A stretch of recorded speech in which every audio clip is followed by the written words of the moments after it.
Naitwa Diana. Nina umri wa miaka 40.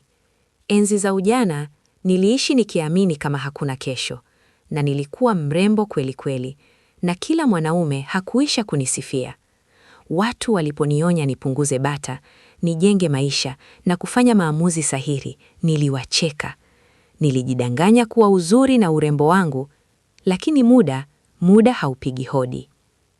Leo na miaka 40, wale wanaume waliokuwa wanapanga foleni kwangu wote wameoa.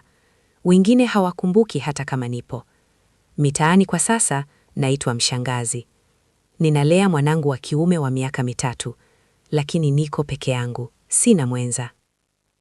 Usiku mwingi nawaza sana. Silaumu mwili wangu, nalaumu kiburi changu.